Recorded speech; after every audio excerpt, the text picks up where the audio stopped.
Good morning all of you. मैं Vishal Pratap Singh, assistant professor political science, Netaji Subhash Chandra Bose Mahila Mahavidyalaya, Aliganj, Lucknow. आज हम लोग बीपीएससी 132 के अंतर्गत यूनिट 5 जो है, ब्लॉक 5 के अंतर्गत यूनिट 15, 16 और 17 जो कि पब्लिक पॉलिसी से रिलेटेड है, और उसके अंतर्गत हम लोग ड्वाइट वाल्डो, पीटर डकर और एजरकल ड्रोर के विचारों को जानेंगे। तो आइए सबसे पहले जानते हैं कि लोक नीति या पब्लिक पॉलिसी क्या होता है, क्योंकि ये जो तीनों थिंकर्स हैं, ये तीनों थिंकर एक प्रकार से कोई नया विचार नहीं देते हैं।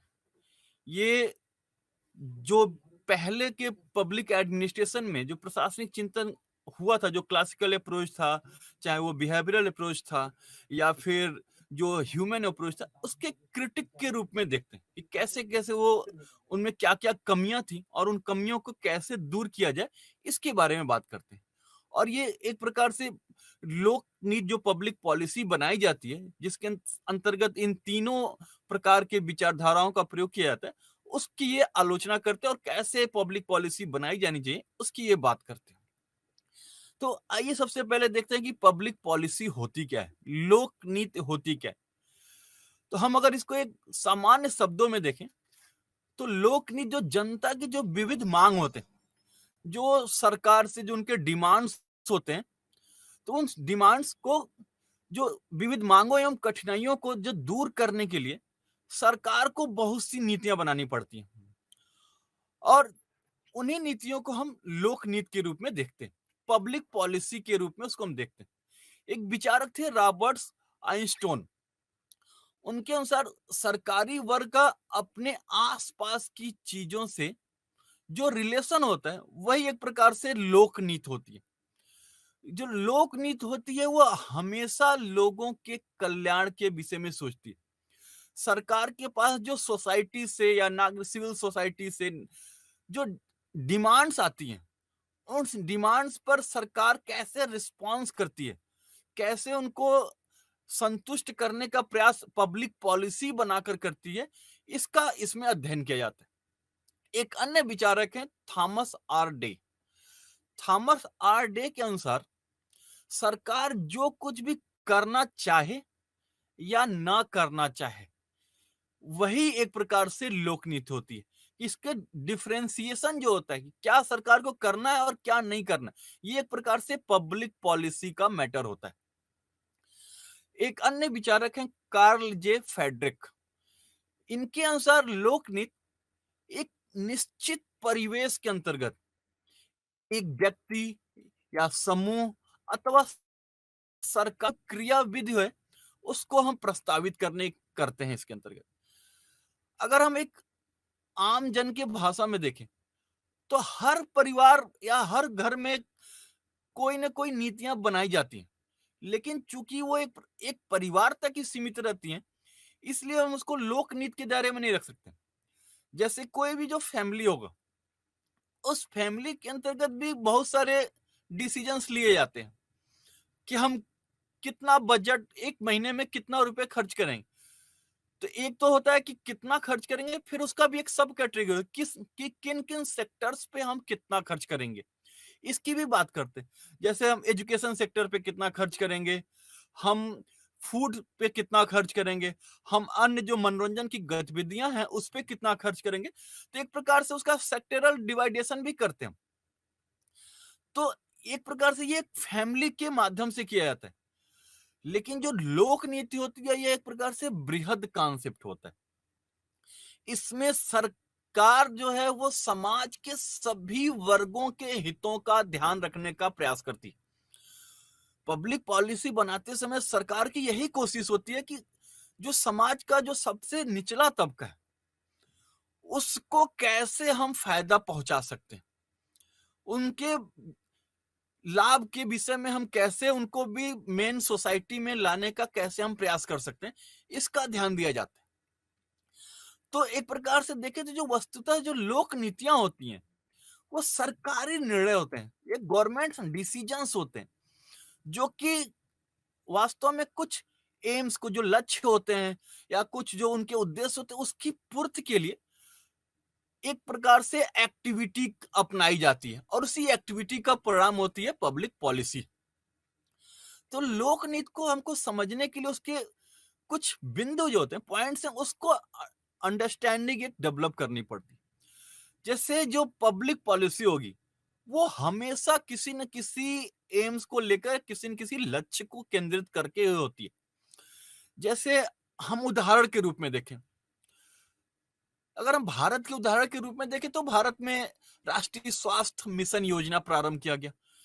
तो इसका उद्देश्य कहीं ना कहीं हम देखें तो लोगों की जो स्वास्थ्य स्तर है उसको ऊपर बनाना है। जैसे मातृ मृत्यु दर को कैसे कम करें, चाइल्ड डेथ रेशियो को हम कैसे कम करें।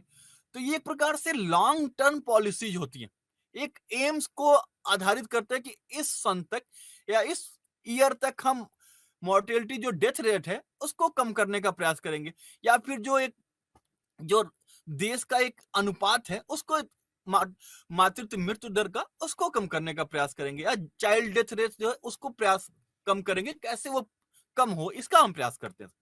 इसी प्रकार सरकार ने मनरेगा बनाया, तो मनरेगा भी एक प्रकार से पब्लिक पॉलिसी का एक हिस्सा था।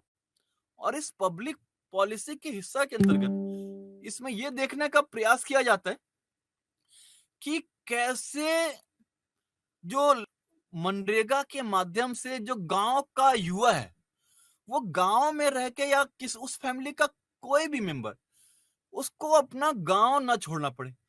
तो कैसे गांव का भी डेवलपमेंट हो जाए और उसके साथ साथ उस व्यक्ति को भी अपने मूल स्थान से कहीं भी पलायन ना करना पड़े।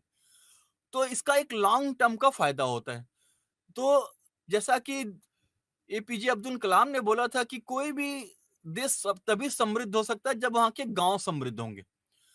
तो अब्दुल कलाम के इस मिशन को फुलफिल करने के लिए एक तरह से मनरेगा बहुत ही उपयोगी साबित हुआ, क्योंकि मनरेगा के माध्यम से हम लॉन्ग टर्म में गांव को इनरिच कर सकते थे, और गांव को इनरिच करके हम वहां से पलायन को रोक सकते थे। तो शहरों में एक प्रकार से जो केंद्रीकरण हो जा रहा था मजदूरों का, उससे इसमें कम कर सकते। तो ये जितने भी प्रोसेस हैं, चाहे वो मनरेगा है, चाहे स्वास्थ्य मिशन है, या सरकार की जितनी भी अन्य पब्लिक पॉलिसीज है, वो एक प्रकार से लॉन्ग टर्म उद्देश्यों को लेकर चलती है। लॉन्ग टर्म में क्या क्या अचीवमेंट प्राप्त करने, क्या क्या लक्ष्य प्राप्त करने, उसका ध्यान रखा जाता है। लोक नीतियों का जो निर्माण एवं कार्यान्वयन है, वो जन सामान्य के हित के लिए सरकार विचाराधीन उद्देश्यों की पूर्ति के लिए किया जाता है। इस सोसाइटी में किस चीज की डिमांड्स ज्यादा क्रिएट हो रही है, और उस सोसाइटी के डिमांड्स पर सरकार क्या फीडबैक प्राप्त कर रही है, और उस फीडबैक को प्राप्त करने के बाद उस पर क्या पब्लिक पॉलिसी या डिसीजन ले रही है, इसका ध्यान रखा जाता है इसके अंतर्गत। इसके साथ देखें, जो लोक नीतियां होती हैं, वो सरकारी निकायों एवं सरकारी अधिकारियों द्वारा विकसित की जाती है। यद्यपि गैर सरकारी लोग और अभिकरण भी नीति निर्माण प्रक्रिया पर प्रत्यक्ष या अप्रत्यक्ष रूप से प्रभाव डाल सकते हैं। जैसे मैंने अभी बताया कि आपको सिविल सोसाइटी होते हैं, या प्रेशर ग्रुप्स होते हैं, या इंटरेस्ट ग्रुप होते हैं, इन सभी की कुछ ना कुछ डिमांड्स होती हैं, और उन डिमांड्स पे कैसे रिएक्ट करे सरकार, इसका ध्यान रखने की बात की जाती है इसमें। एक अन्य जो विशेषता होती है पब्लिक पॉलिसी की, वो होती है कि जो लोकनीति वह है जो सरकार वास्तव में करती है, बजाय इसके कि सरकार क्या करना चाहती है। ऐसा कि हम सभी जानते हैं कि कोई भी जो पॉलिटिकल पार्टीज होती हैं, वो चुनाव के समय में तो बहुत सारे लॉफ्टी प्रोमिसेस करते रहती है, लेकिन सरकार के में आने के बाद जब यथास्थिति का उन्हें ज्ञान होता है, और देश की सभी नीतियों और उनके इंटरनेशनल रिलेशन पर क्या प्रभाव पड़ेंगे, तो ऐसे समय में सरकार उन सभी लॉफ्टी प्रोमिसेस को पूरा नहीं कर सकती। तो कहा जाता है कि जो पब्लिक पॉलिसी होती है, वो सरकार वास्तव में क्या करती है वह होती है, न कि सरकार वास्तव में क्या करना चाहती थी वो नहीं होती है। ये एक सबसे बड़ी विशेषता होती है पब्लिक पॉलिसी की। इसके साथ जो पब्लिक पॉलिसी की जो अन्य विशेषता होती है, लोकनीति अपने सकारात्मक रूप में नियमों पर आधारित होती है, रूल्स पर आधारित होती है और इसलिए प्राधिकारिक होती है। इसके पीछे कानूनी स्वीकृति होती है, क्योंकि जो भी पब्लिक पॉलिसी होती है वो एक प्रकार से पूरा प्रोसेस का, लेजिस्लेटिव का, एग्जीक्यूटिव का, सभी प्रोसेस से होकर गुजरने के बाद कोई भी पॉलिसी बनती है। तो इसके पीछे क्या होता है, एक प्रकार से ड्यू प्रोसेस ऑफ लॉ को फॉलो पूरा किया जाता है और वो फॉलो करने के कारण एक प्रकार से उसको कानूनी स्वीकृति होती है और कानूनी स्वीकृति मिलने के बाद ही कोई भी पब्लिक पॉलिसी इंप्लीमेंट की जाती है। तो ये इन इन विशेषताओं को ये पब्लिक पॉलिसी का एक भाग माना जाता है। इसके साथ जो पब्लिक पॉलिसी होती है वो हमेशा लोक हित पर आधारित होती है, पब्लिक इंटरेस्ट को पूरा करने की बात होती है इसमें। जो पब्लिक पॉलिसी होगी वो हमेशा, जैसे वर्तमान में हम लोक कल्याणकारी राज्य की बात करते हैं, तो लोक कल्याणकारी राज्य का तात्पर्य होता है कि सरकार की जो नीतियां हो उसमें समाज का एक बृहद तबका उससे लाभ प्राप्त करता हो और हमेशा जो लोक कल्याणकारी राज्य वो लोक हित से ही अपने आप को रेगुलेट करे और उसमें जनता का हित सर्वोच्च हो। कैसे जो जो कानून बनाए जाए वो, जैसे भारतीय संविधान के भाग 4 में जो डायरेक्टिव प्रिंसिपल्स की बात की गई है, तो डायरेक्टिव प्रिंसिपल्स भी एक प्रकार से लोक कल्याण को ही सुनिश्चित करते हैं। तो कानून बनाते समय उन सभी डायरेक्टिव प्रिंसिपल्स को ध्यान दिया जाना चाहिए। इसके साथ यद्यप क्या कहते हैं, व्यक्ति या समूह की भूमिका तो होती है पब्लिक पॉलिसी को बनाने में, लेकिन ये मुख्यतः सरकारी संस्थाओं द्वारा ही बनाया जाता है और लोक नीति पब्लिक पॉलिसी के निर्माण में गैर सरकारी संस्थाओं और व्यक्तियों की महत्वपूर्ण भूमिका हो सकती है, लेकिन लोक नीति के निर्माण में सरकारी संस्थाओं और सरकार में कार्यरत जो इंप्लॉयज होते हैं उनकी प्रमुख भूमिका होती है। इसके साथ जो पब्लिक पॉलिसी होती है वो एक जटिल प्रोसेस को फॉलो करके बनती है, क्योंकि सबसे पहले इसमें देखा जाता है कि सोसाइटीज में क्या किस चीज की डिमांड्स हैं और उस डिमांड्स पे फिर अध्ययन किया जाता है कि किस चीज की डिमांड से क्या निगेटिव है क्या पॉजिटिव है, उसका पूरा अध्ययन करना पड़ता है और उस पूरे अध्ययन करने के बाद उस पे कुछ निर्णय लेने की कंडीशन में सरकारी कर्मचारी आते हैं, क्योंकि बहुत ज्यादा संभावना अभी होती है कि किसी लोकनीति से किसी प्रकार का अन्याय उपस्थित हो जाए, तो किसी प्रकार का इंजस्टिस किसी भी सोसाइटी के किसी भी क्लास के साथ ना हो, इसका बहुत ही बड़े स्तर पर ध्यान देना पड़ता है। इसलिए कहा जाता है कि जो पब्लिक पॉलिसी है तो उसको बनाने में एक बहुत ही जटिल प्रोसेस का सामना करना पड़ता है और उसमें कई एलिमेंट्स भाग लेते हैं, तब जाके कोई भी पब्लिक पॉलिसी फॉर्म का रूप ले लेती है और उस समाज में उसका एक प्रकार से इनोवेशन किया जाता है। जो एक अन्य हो कि वो दिशा निर्देश रेखांकित करता है, जैसे मनरेगा ही बना दिया गया, राष्ट्रीय स्वास्थ्य ग्रामीण मिशन योजना जो लागू की गई, इसमें ये मेनली रूप से ध्यान दिया जाता है कि किस सेक्टर में कहां पे किसको फोकस करना है और उनको दिशा निर्देश उसी के अकॉर्डिंग दिया जाता है और उसके बाद जब दिशा निर्देश तय हो जाते हैं तो फिर जाके कुछ सब रूल्स बनाए जाते हैं उस पब्लिक पॉलिसी को फॉलो कराने के लिए। तब जाके ये जो पब्लिक पॉलिसी बनाए जाते हैं तब ये जाके कुछ लेवल पे सक्सेस हो पाते हैं, क्योंकि सभी पब्लिक पॉलिसी सक्सेस ही हो इसकी कोई गारंटी नहीं होती। इसके सक्सेस होने की जो गारंटी होती है वो बहुत सारे तत्वों पर निर्भर करती है कि उसको कितना स्टडी करके वो पब्लिक पॉलिसी बनी है, उस पब्लिक पॉलिसी को इम्प्लीमेंटेशन कैसे किया जा रहा है, क्या उसमें करप्शन तो नहीं हो रहा है। बहुत सारे फैक्टर्स को ध्यान में रखते हैं तब जाके कोई भी पब्लिक पॉलिसी एक प्रकार से सफल हो सकती है। और जो पब्लिक पॉलिसी होती है इसका एक सबसे बड़ा था कि फ्यूचर को भी इसमें ध्यान रखा जाता है। वर्तमान में जो सोसाइटी से डिमांड्स है उसके ऊपर तो रिएक्ट करके पब्लिक पॉलिसी बनाई जाती है, लेकिन ये हमेशा उसका एक पैरेलल रूप से उस पे एक अध्ययन किया जाता रहता है कि ये फ्यूचर में कैसे ये पब्लिक पॉलिसी अपने गतिविधियों को संचालित करेगी, और इसमें भविष्य की अनिश्चितता को भी ध्यान में रखा जाता है। भविष्य में किन किन चुनौतियों को सामना करना पड़ेगा, उसको भी लेकर इसमें स्टडी किया जाता है। तो पब्लिक पॉलिसी प्रेजेंट के साथ साथ फ्यूचर को भी ध्यान में रखते समय इसके फॉर्मुलेट करते समय इसका ध्यान रखा जाता है। एक अन्य विशेषता होती है, इसमें विभिन्न निकायों एवं प्राधिकरणों का भी योगदान होता है। जो लोकनीति के निर्माण में समाचार पत्र, बुद्धिजीवी लेखक, जो लेजिस्लेटिव के मेंबर्स होते हैं वो, जो एडमिनिस्ट्रेटर होते हैं वो, पॉलिटिकल ग्रुप, इसके साथ इंटरेस्ट ग्रुप, इस जुडिशरी के लोग, इन सब का एक प्रकार से जाने अनजाने इस पब्लिक पॉलिसी के वो सभी पार्ट होते हैं। और इस पब्लिक पॉलिसी को जो डिजाइन तैयार किया था, इसमें इन सभी लोगों की भूमिका होती है, तब जाकर कहीं कोई पब्लिक पॉलिसी एक प्रकार से सफल हो पाती है। तो इतनी ये सारी विशेषताएं पब्लिक पॉलिसी के अंतर्गत हमें जाननी चाहिए। आइए देखते हैं कि पब्लिक पॉलिसी का क्या सिग्निफिकेंस है, या पब्लिक पॉलिसी का स्टडी क्यों आवश्यक है। हम बात करते हैं कि वर्तमान में वेलफेयर स्टेट का कॉन्सेप्ट है। इस वेलफेयर स्टेट के कॉन्सेप्ट में जो पब्लिक पॉलिसी का जो नेचर है वो डे बाय डे बहुत ही जटिल होता जा रहा है। और जब एक जटिल प्रोसेस का हमें सामना करना, उसके लिए हमें एक सिस्टमेटिक उसका स्टडी करना पड़ता है, क्योंकि बिना सिस्टमेटिक स्टडी के पब्लिक पॉलिसी सक्सेस नहीं हो सकती है। और जो डेवलपमेंट एक्टिविटी में जो स्टेट का जो रोल बढ़ रहा है, और उस रोल बढ़ने के कारण पब्लिक पॉलिसी के स्टडी पर भी हमारा जो ध्यान है वो केंद्रित करना पड़ता है।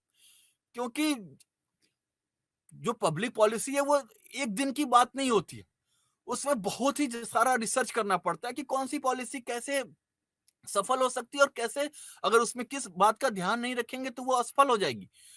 तो एक जटिल प्रोसेस होता जा रहा है, जिसके कारण हमें पब्लिक पॉलिसी का एक बहुत ही बृहद स्तर पर अध्ययन करना पड़ता है। जैसे हम अधिकांश विकसित तथा जो साथ ही साथ जो विकासशील देश है, वो समय समय पर नीति के निर्धारण और उनके क्रियान्वयन का एक प्रकार से पर्यवेक्षण एवं मूल्यांकन और उस पर शोध करते रहते हैं। अतः लोक नीति के निर्माण में जो बदलते परिवेश हैं, जैसे हम देखते हैं कि साइंस एंड टेक्नोलॉजी और जो रिसर्च एंड टेक्नोलॉजी, उसका डे बाय डे भूमिका बढ़ती जा रही है, और टेक्निक्स का प्रयोग हम अपने डेवलपमेंट एक्टिविटी में डे बाय डे बढ़ाते जा रहे हैं। तो हमें उसको भी ध्यान में रखना पड़ता है पब्लिक पॉलिसी को बनाते समय, क्योंकि वो केवल मानवीय आधार पर ही कोई पब्लिक पॉलिसी नहीं बनाई जा सकती। उसमें फिर विज्ञान एवं प्रौद्योगिकी का प्रयोग करना पड़ेगा, तो उससे कैसे मनुष्य प्रभावित होगा उसका भी हमें ध्यान रखना पड़ता है। इन सारी चीजों के कारण पब्लिक पॉलिसी का स्टडी करना बहुत ही इंपॉर्टेंट हो गया है वर्तमान समय में।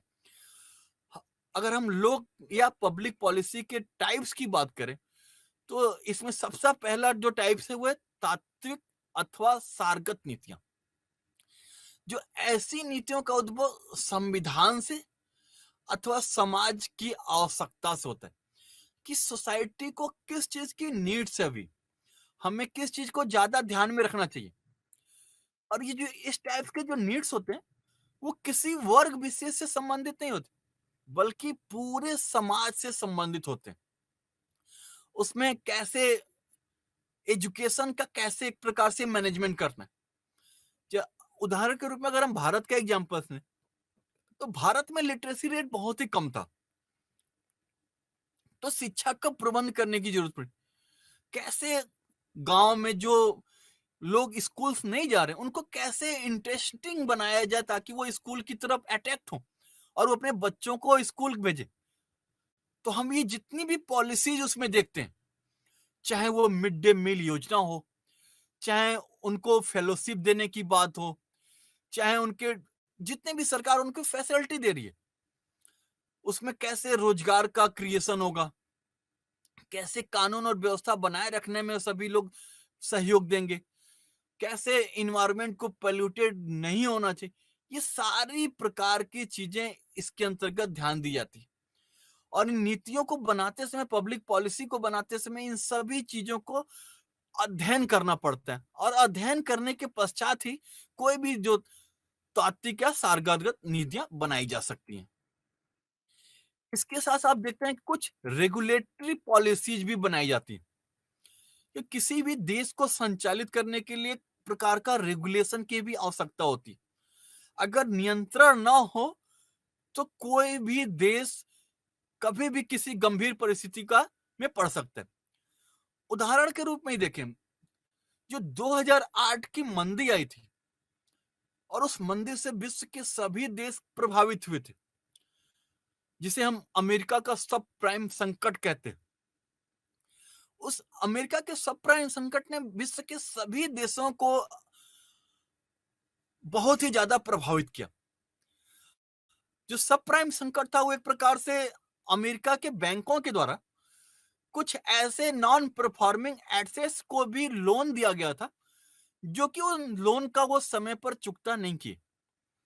और जब बैंकों ने उनसे रिकवरी की बात की, तो उन लोगों ने बोला कि हमने जो लोन लिया था वो एक प्रकार से हाउस लोन के रूप में लिया था, और मेरे पास इसमें उस हाउस लोन को चुकता करने के लिए पैसा नहीं है, तो आप मेरा घर ले सकते हैं।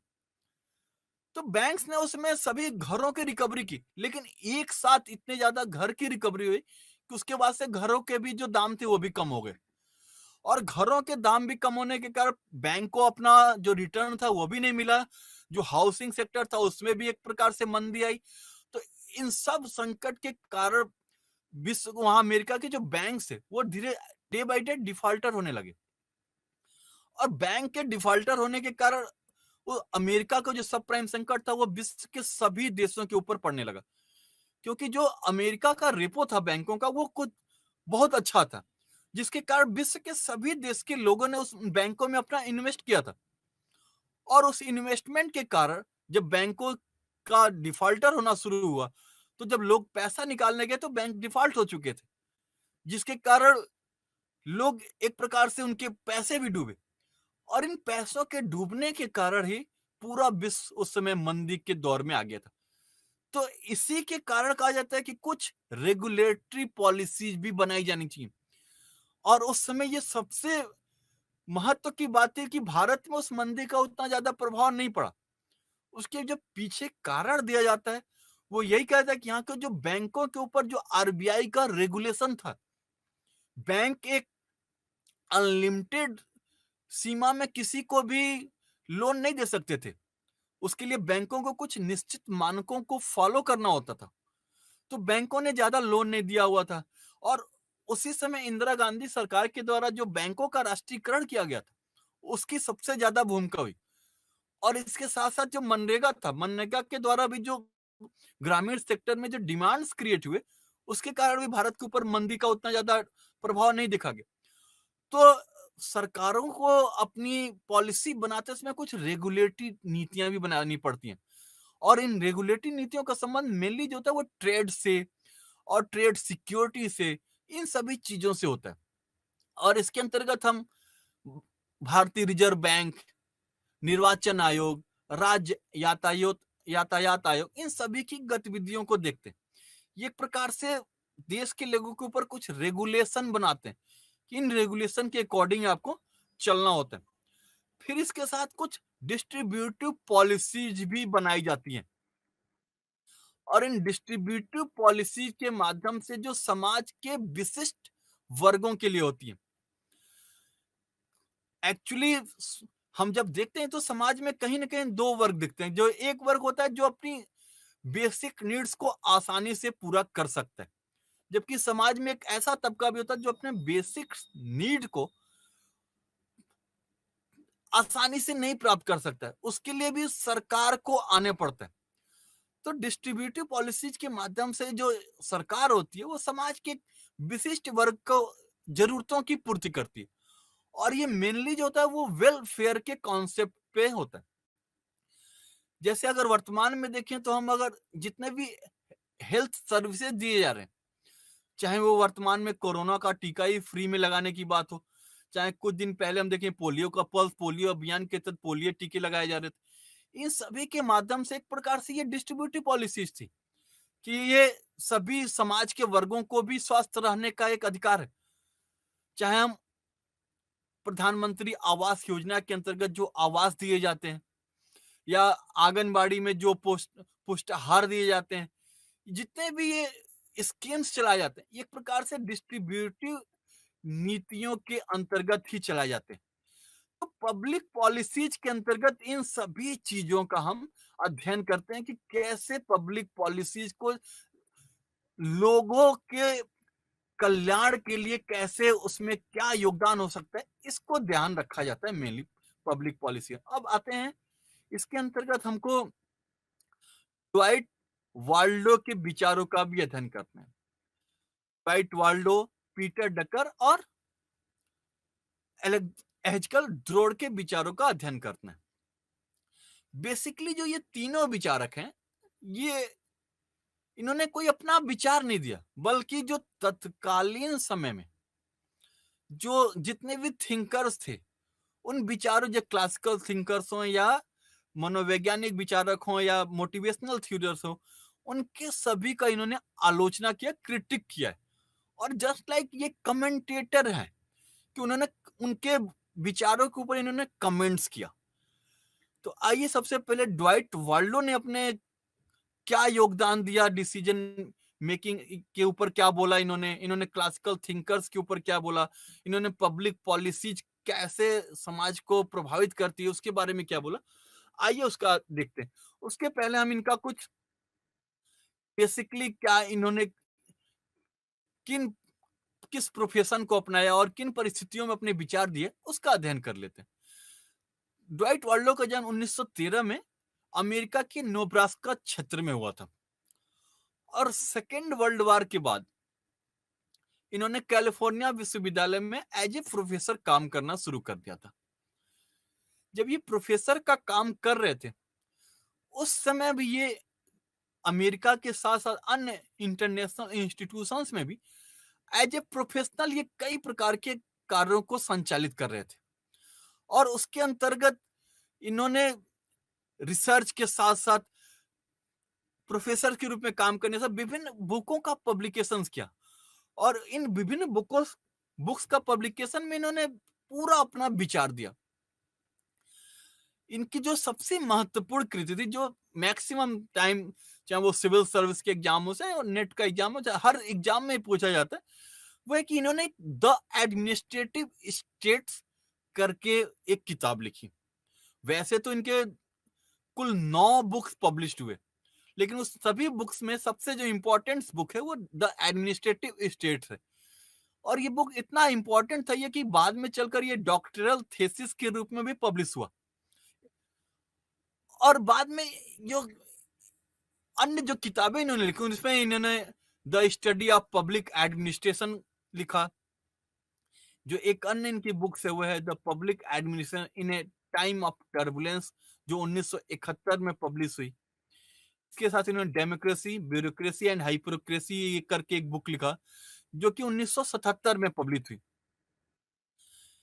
इनका मानना था कि जो पॉलिसी और जो राजनीति की जो डाइकोटमी थी, और जो कि वुड्रो विल्सन ने जो बोला था कि एडमिनिस्ट्रेशन और पॉलिटिक्स को अलग अलग रहना चाहिए, इन्होंने इसका बहुत ही बड़े स्तर पर क्रिटिसिज्म किया।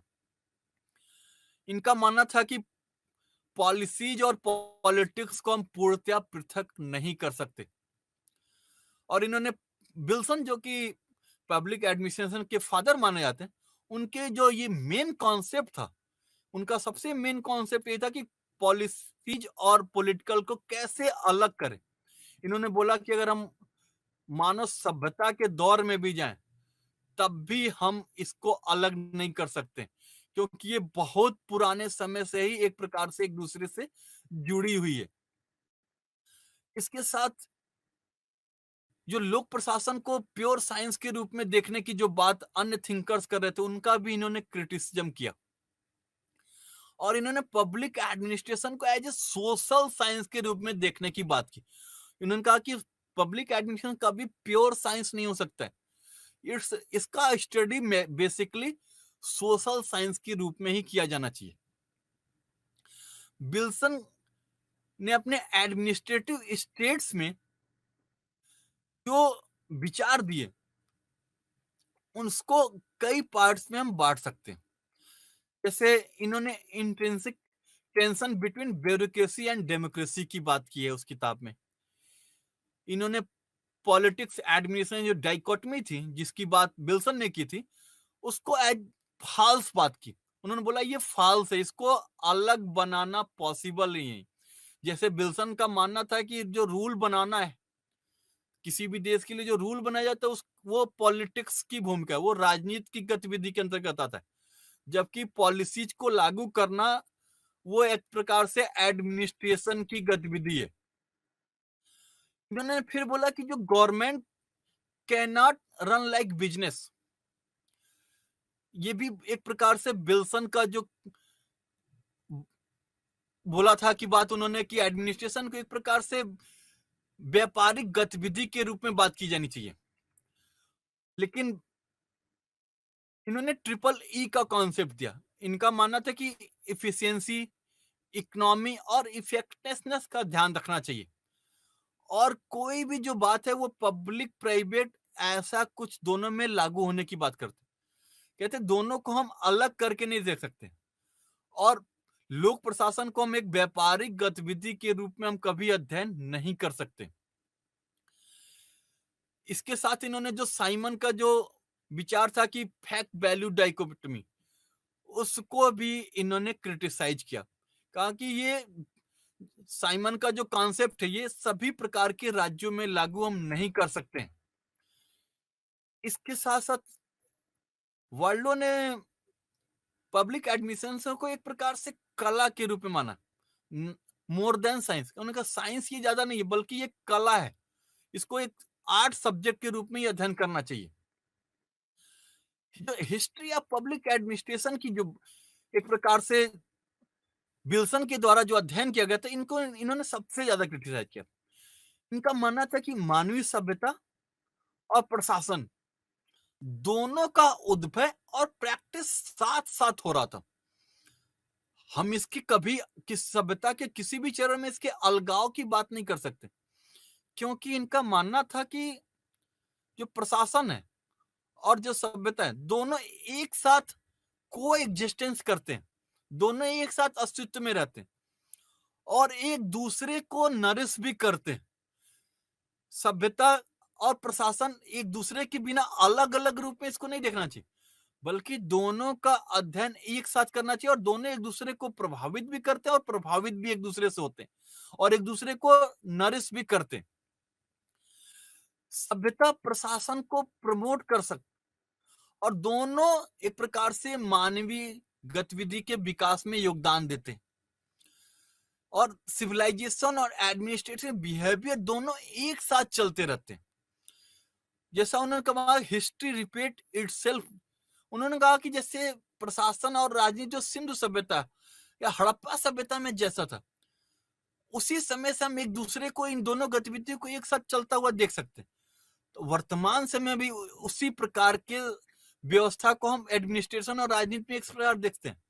उनका मानना था कि जो ऑर्गेनाइजेशनल थ्योरी में योगदान जो अन्य विचारकों ने, जैसे क्लासिकल थ्योरी के तहत हेनरी फ्योल ने, फ्रेडरिक टेलर ने, गुलिक तथा उर्विक ने, इसी प्रकार जो नियो क्लासिकल थे, जो हाथॉर्न प्रयोग जो एल्टन मेयो के द्वारा किया गया, जो बिहेवियर मॉडल थे जो कि मार्च एंड साइमन के द्वारा दिया गया, इन सभी का इन्होंने एक प्रकार से आलोचना किया और इन सभी विचारकों के आलोचना करने के साथ कुछ कुछ सुधार करने की बात की।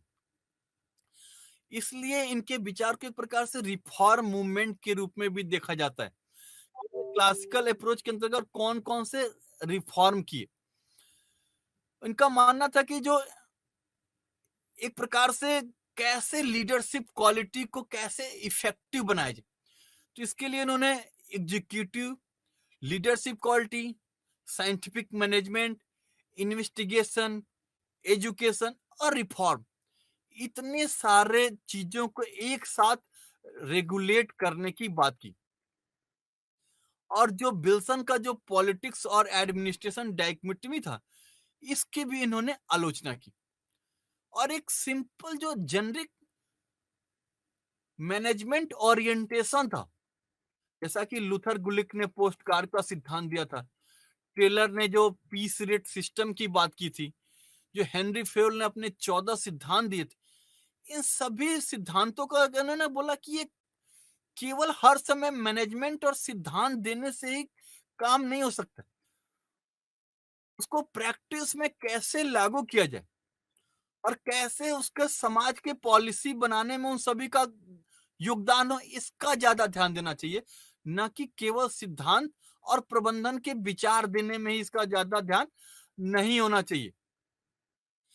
इसके साथ इन्होंने इम्फेसिस ऑन सेंट्रलाइजेशन की बात की, जो हेनरी फेयल के जो 14 सिद्धांत में भी केंद्रीकृत था। इसके साथ जो क्लासिकल अप्रोच में भी सेंट्रलाइजेशन की बात की गई थी, लेकिन वाल्डो और ने डिसेंट्रलाइजेशन की बात की। उन्होंने बोला कि जब तक पब्लिक पॉलिसी जो होगा वो समाज के सबसे निचले तबके तक फायदा नहीं पहुंचाएगा, जब तक पब्लिक पॉलिसी बनाने में उनकी भूमिका नहीं होगी, तब तक हम पॉलिसीज का लाभ सभी प्रकार समाज के सभी वर्गों तक हम नहीं पहुंचा सकते। इसके साथ साथ वाल्डो ने जो तत्कालीन समय में जो कमिटमेंट टू डेमोक्रेसी थी, उसके ऊपर भी इन्होंने लिखा। जैसा कि हम सभी जानते हैं कि वुडरो विल्सन उस समय उन्होंने जो अपने कंपैरेटिव एडमिनिस्ट्रेटिव का जो अध्ययन किया था उन्होंने यूरोप और अमेरिका के विचारों में, तो उसमें लागू करने समय उनको ये पता था कि अमेरिका में चूंकि लोकतांत्रिक प्रणाली थी और यूरोप में कहीं ना कहीं मोनार्की सिस्टम थी, तो वो यूरोप की एडमिनिस्ट्रेटिव प्रणाली को तो अमेरिका में लागू करना चाहते थे, लेकिन उसके साथ साथ वो इसका भी ध्यान रखते थे कि अमेरिका की जो डेमोक्रेटिक सिस्टम है, जिसमें कि पब्लिक ओपिनियन का बहुत ही ज्यादा महत्व होता है, वो कहीं से भी इफेक्टिव ना हो। एक प्रकार से वो एडमिनिस्ट्रेटिव कोई भी जो विचारक होता है, जब किसी भी चीज की आलोचना करता है तो उसका कुछ ना कुछ सिग्निफिकेंस होता है कि किस परिप्रेक्ष्य में वो आलोचना करता है। और हर चीज उनका जो क्लासिकल थिंकर्स का आलोचना करने का जो अप्रोच था, उसमें उन्होंने इसके पीछे जो कारण दिया, उन्होंने बोला कि हर चीज में जो क्लासिकल थिंकर्स होते हैं वो सिद्धांत लाने का प्रयास करते हैं और उसके लिए वो एक जनरलाइजेशन कर देते हैं थिंग्स का, और हमेशा प्रिंसिपल्स कॉमनलिटीज की बात करते रहते हैं। और रेशनलिटीज हमेशा कहते हैं कि रेशनलिटीज हमेशा नहीं लागू कर सकते।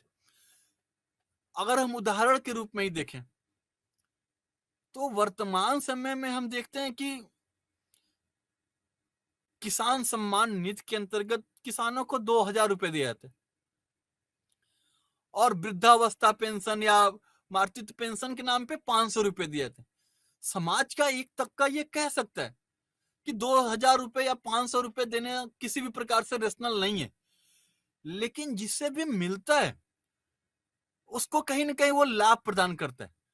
तो एक प्रकार से देखा जाए तो 2,000 रुपए या 500 रुपए कहीं रेशनल आधार पर ये पैसे कम लगेंगे, लेकिन जिसको भी मिलती हैं उनको ये अधिक लगते हैं, उनको खुशी का अनुभव इससे हो सकता है। तो हर गतिविधि में रेशनल होना ये भी कहीं से भी हर समय जस्टिफाई नहीं हो सकता है। और जैसा कि क्लासिकल थिंकर हर समय इफिशियंसी बढ़ाने की बात करते हैं, वर्ल्डो का मानना था कि इस इफिशियंसी बढ़ाने के चक्कर में हम कहीं ना कहीं मोरल वैल्यूज को खो रहे हैं, एथिक्स को खो रहे हैं, और हर समय हम ऐसी इफिशियंसी का क्या कर सकते हैं जो वैल्यू लेस हो। तो इस आधार पर भी इन्होंने क्लासिकल थिंकर्स की आलोचना की थी। सबसे ज्यादा जो इनका आलोचना थी वो प्रशासन और राजनीति के अलगाव पर थी। उनके अनुसार ऐसा नहीं हो सकता, क्योंकि बजट बनाते समय भी हम और कोई भी जो बजट बनाते हैं, जैसे केंद्रीय सरकार जो बजट बनाती है उस समय भी उसमें वित्त सचिव की भूमिका महत्वपूर्ण होती है। जो फाइनेंशियल सिक्योरिटी होता है जो एक प्रकार से एडमिनिस्ट्रेशन का पार्ट है, उसका उसका भी महत्वपूर्ण रोल होता है। तो इनका मानना था कि एडमिनिस्ट्रेशन और पॉलिटिक्स को हमेशा अलग नहीं कर सकते। जबकि जो क्लासिकल अप्रोच वाले थे या वुडरो विल्सन थे, वो हर समय इनके अलगाव की बात करते हैं।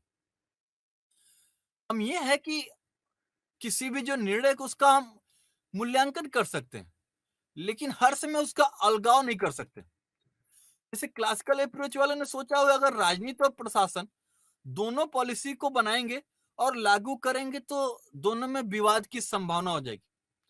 लेकिन विवाद की संभावना न हो, इसलिए हम पूरे प्रकार से हम एडमिनिस्ट्रेशन और पॉलिटिक्स को अलग कर दें, ये भी नहीं संभव है। उनका मानना था कि लोकतंत्र को और प्रभावी बनाने के लिए हो सकता है इन्होंने अलग किया होगा कि लोकतंत्र में जो एक प्रकार का उसका सेपरेशन ऑफ पावर होता है कि जुडिशरी अपना काम करे, लेजिस्लेटिव अपना काम करे और एग्जीक्यूटिव अपना काम करे, इस सिद्धांत पे काम करते। लेकिन ये हमेशा हम नहीं कर सकते। जैसे अगर जुडिशरी अगर एग्जीक्यूटिव और लेजिस्लेटिव को कार्यों को करती है, तो कहीं ना कहीं वो लोकतंत्र को मजबूत करने के लिए करती है। वो एक प्रकार से सेंट्रीपिटल डेमोक्रेसी की बात करते हैं, ना कि सेंट्रीफ्यूगल डेमोक्रेसी की। कि सेंट्रीपिटल जो डेमोक्रेसी होती है उसमें समाज के सभी वर्गों के कल्याण की बात करना का सोचा जाता है, क्योंकि जब तक समाज के सभी वर्गों का कल्याण नहीं होगा तब तक कोई भी लोकतंत्र सफल नहीं हो सकता है। उन्होंने बोला कि जो पब्लिक एडमिनिस्ट्रेशन है उसका फ्यूचर में कैसा रोल है, इसकी भी बात कर सकते हैं।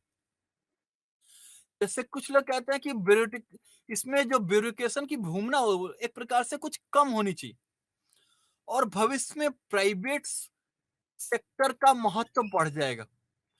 जैसे वर्तमान में भी हम देखें तो जो एनटीपीसी है, चाहे जितने भी रेगुलेस मतलब एक प्रकार से गवर्नमेंटल ऑर्गेनाइजेशन है, उसमें प्राइवेट की भूमिका बढ़ रही है और उससे एक प्रकार से ब्यूरोक्रेसी का जो महत्व है वो कम हो रहा है। उन्होंने बोला कि जो फ्यूचर में mix of public private nature आएगा, पब्लिक प्राइवेट सेक्टर को हम एक साथ बढ़ता हुआ देखेंगे और पब्लिक सेक्टर में प्राइवेट सेक्टर की भूमिका का विस्तार होगा।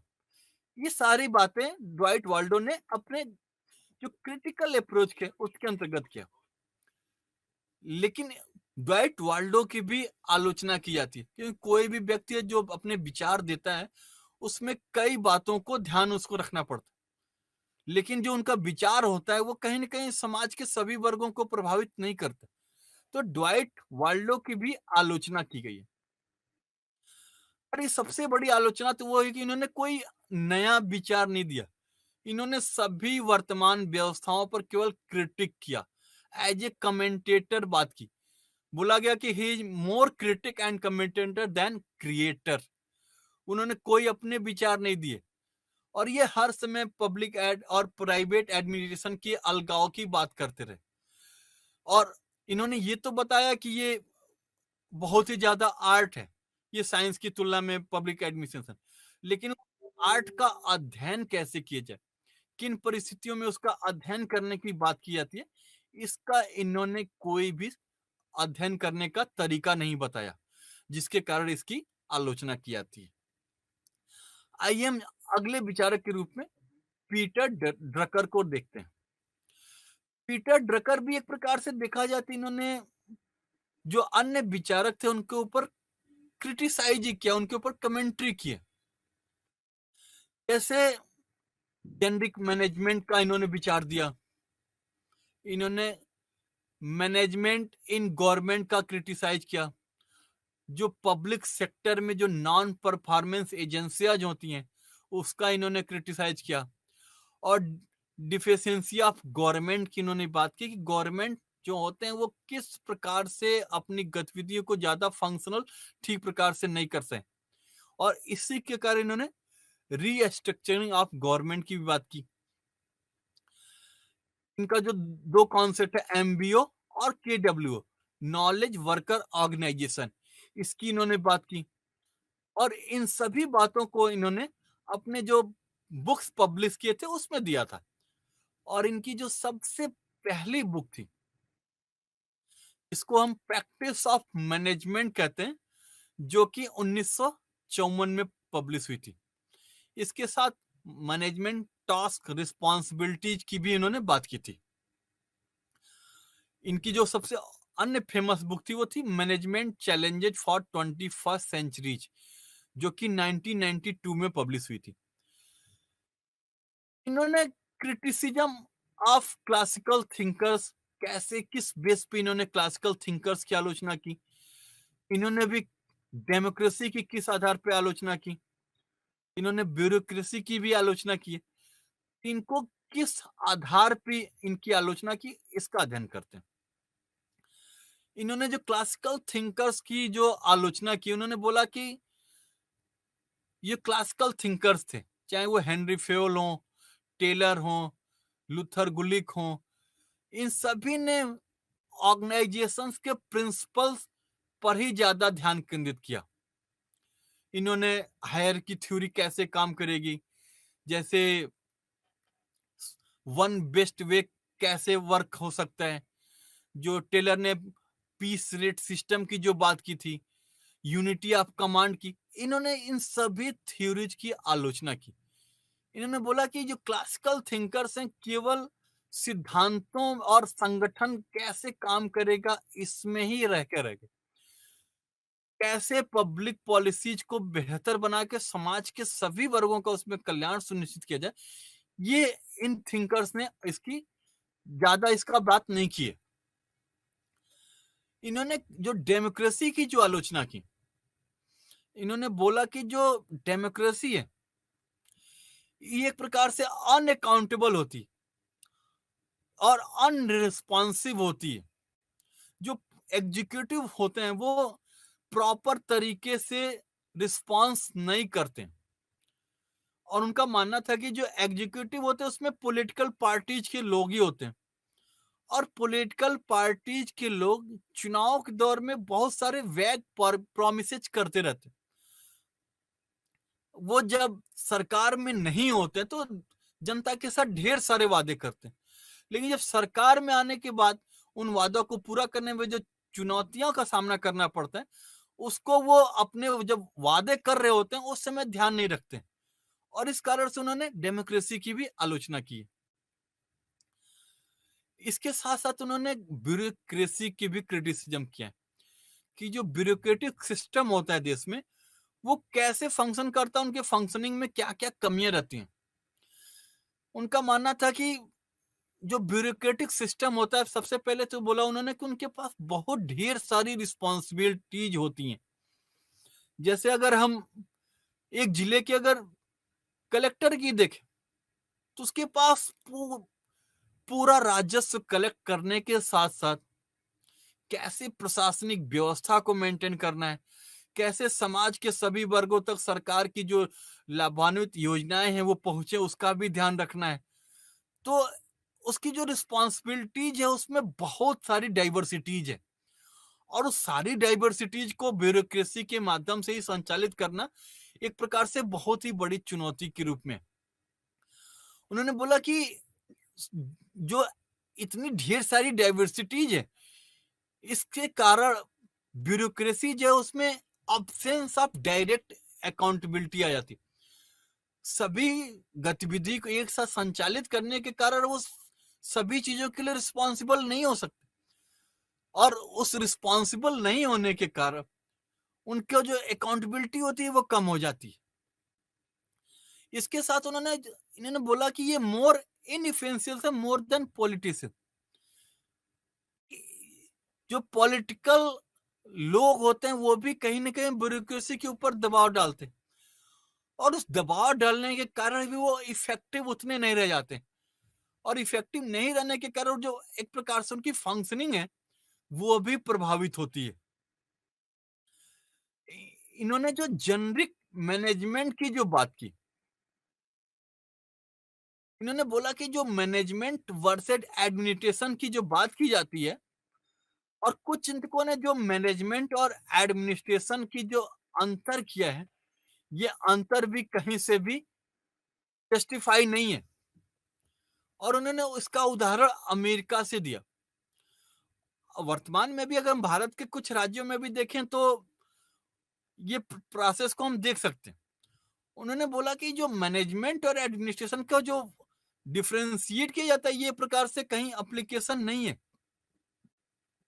उन्होंने बोला कि इसका शुरुआत, जो अंतर करने का शुरुआत है, ये 1930 के जो तीसा की महामंदी आई थी अमेरिका में, उसके बाद से हम मैनेजमेंट और एडमिनिस्ट्रेशन के अंतर की बात करते हैं। उन्होंने बोला कि जो जो मैनेजर शब्द का जो इस्तेमाल किया गया, ये सबसे पहले अमेरिका में जो नगर निगम होते थे, वहां पे नगर निगम के अधिकारी को सिटी मैनेजर के रूप में कहा गया, और सिटी मैनेजर के वर्ड आने के बाद से एडमिनिस्ट्रेशन और मैनेजमेंट के बीच में अंतर करने की बात की गई। लेकिन उन्होंने बोला कि एक प्रकार जो सिटी मैनेजर होता था, वो भी एक प्रकार से एडमिनिस्ट्रेशन का ही पार्ट होता था, वो कहीं से अलग नहीं होता था। लेकिन उनका मानना था कि जब 1930 की जो तीसा की महामंदी आई, और जब उससे पूरा अमेरिका प्रभावित होने लगा, तो फिर एडमिनिस्ट्रेशन के लोगों ने बोला कि ये मैनेजमेंट का फेल्योर है, ना कि एडमिनिस्ट्रेशन का फेल्योर है। ये प्रकार से एडमिनिस्ट्रेशन ने अपने रिस्पॉन्सिबिलिटीज से बचने के लिए मैनेजमेंट शब्द का प्रयोग वहां पे प्रयोग कर दिया। उन्होंने बोला 1929 के महामंत्री के दौर में जब उत्तरदायित्व सुनिश्चित करने की बात आई, तब दोनों में अंतर किया जाने लगा, और मैनेजमेंट शब्द को बिजनेस मैनेजमेंट शब्द दिया जाने लगा, क्योंकि मंदी जो आई थी वो आर्थिक मंदी के दौर में थी, और इस आर्थिक मंदी को एडमिनिस्ट्रेशन इसमें अपनी भूमिका का बचने की बात करने लगा, क्योंकि ये जो मंदी आई, ये एडमिनिस्ट्रेशन के कारण नहीं आई है, बल्कि ये मैनेजमेंट के या बिजनेस मैनेजमेंट के फेल्योर करने के कारण आई। तो एक प्रकार से ये रिस्पॉन्सिबिलिटीज से बचने के लिए मैनेजमेंट और एडमिनिस्ट्रेशन के अलगाव की बात करते हैं। फिर उन्होंने बोला कि जो पब्लिक और प्राइवेट सेक्टर की जो बात करते, बोथ आर इक्वल। विल्सन ने इसकी शुरुआत की थी सबसे पहले, लेकिन बॉल्डो इसको अलग नहीं मानते। उनका मानना था कि इसको अलग करके हम नहीं देख सकते।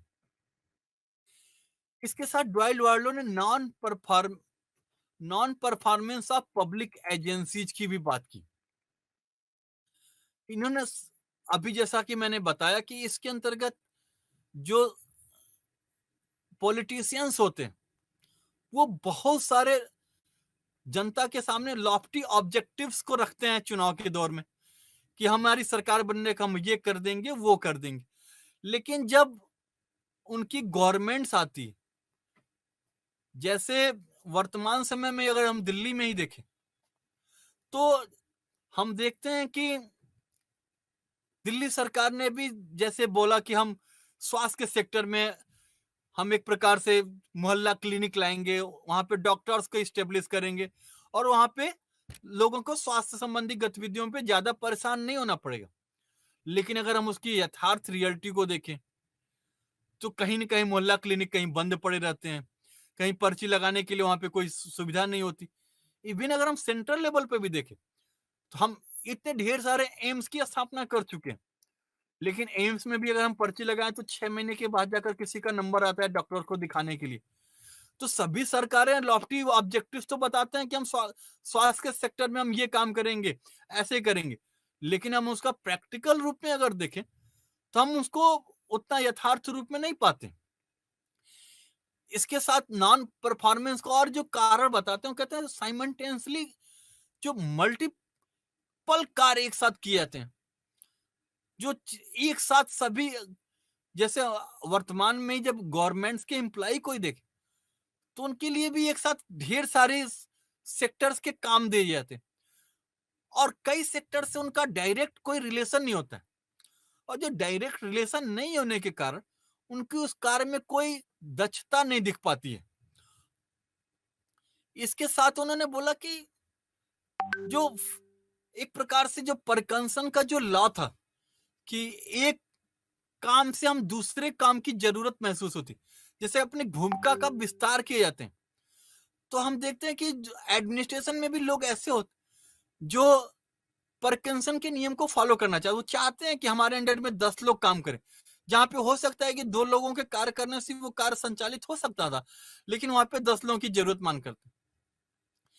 इसी प्रकार से उन्होंने बोला कि belief in immortality and inability of abandon की भी बात करते हैं कि किसी भी कार्य को करते समय किसी की लापरवाही ना हो, ये हम सुनिश्चित नहीं कर सकते, और इसके कारण कहीं ना कहीं इमोरिटी और इनेबिलिटी आती है। इसका भी उन्होंने अध्ययन किया था non performance of public agency के अंतर्गत। इन्होंने प्रिंसिपल्स की भी बात की, आलोचना करते हुए बोलते हैं कि जो प्रिंसिपल्स बनाए जाते हैं ये हमेशा ये डोनेट करते हैं कि सिद्धांत में हमें क्या करना चाहिए, और इसी कारण पीटर डकर इसकी भी आलोचना करते हैं। तो आज की क्लास में हमने पब्लिक पॉलिसीज के अंतर्गत पब्लिक पॉलिसीज के क्या चुनौतियां होती हैं, पब्लिक पॉलिसीज के क्या लक्ष्य होते हैं, इसको देखा। इसके साथ डॉयल्ड वाल्डो ने अपने पब्लिक पॉलिसीज के अंतर्गत क्या विचार दिए थे उसको देखा। फिर उसके साथ हमने पीटर डकर ने अपने कैसे पॉलिसीज को लागू करना चाहिए और लागू करने में क्या क्या चुनौतियां जाती हैं उसका अध्ययन करने की हम बात की है। तो इन सभी पब्लिक पॉलिसीज विचारकों के अंतर्गत हम इन सभी विचारकों को देखते हैं। जनरली हम देखें तो ये जितने भी विचारक हैं पब्लिक पॉलिसीज के, चाहे डॉयट वाल्डो हो, चाहे पीटर डकर हो या जोर हो, इन्होंने एक प्रकार से कमेंट्री की है कि कैसे पॉलिटिकल थिंकर्स की बात, जो क्लासिकल थिंकर्स है उन्होंने कैसे उन्होंने कमियां क्या थी उसकी बात इन्होंने